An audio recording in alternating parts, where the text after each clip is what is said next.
We have an obligation to every last victim of this illegal aggression because all of this carnage has been done in our name.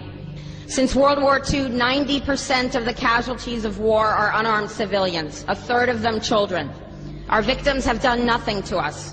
From Palestine to Afghanistan to Iraq to Somalia to wherever our next target may be, their murders are not collateral damage. They are the nature of modern warfare.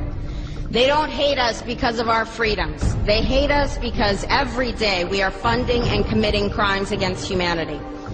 The so-called war on terror is a cover for our military aggression to gain control of the resources of Western Asia.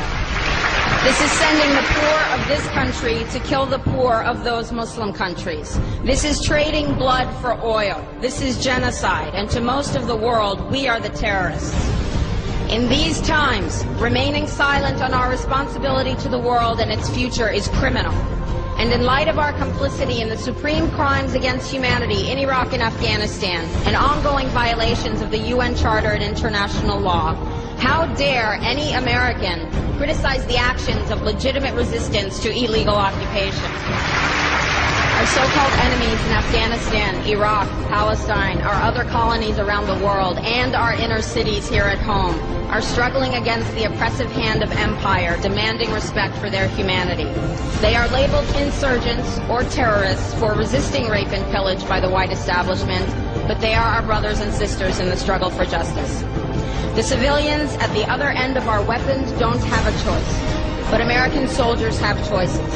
And while there may have been some doubt 5 years ago, today we know the truth.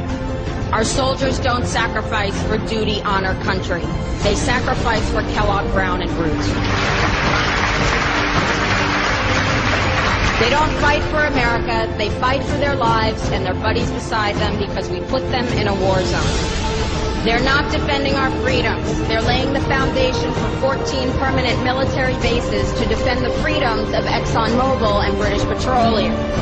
They're not establishing democracy. They're establishing the basis for an economic occupation to continue after the military occupation has ended. Iraqi society today, thanks to American help, is defined by house raids, death squads, checkpoints, detentions, curfews, blood in the streets, and constant violence. We must dare to speak out in support of the Iraqi people who resist and endure the horrific existence we brought upon them through our bloodthirsty imperial crusade. We must dare to speak out in support of those American war resistors, the real military heroes who uphold their oath to defend the Constitution of the United States against all enemies, foreign and domestic, including those terrorist cells in Washington, D.C., more commonly known as the legislative, executive, and judicial branches. Frederick Douglass said, "Those who profess to favor freedom and yet depreciate agitation are people who want crops without plowing the ground. They want rain without thunder and lightning. They want the ocean without the roar of its many waters." The struggle may be a moral one, or it may be a physical one, or it may be both, but it must be a struggle. Power concedes nothing without a demand. It never has, and it never will. Every one of us must keep demanding, keep fighting, keep thundering, keep plowing, keep speaking, keep struggling until justice is served. No justice, no peace. No justice, no peace.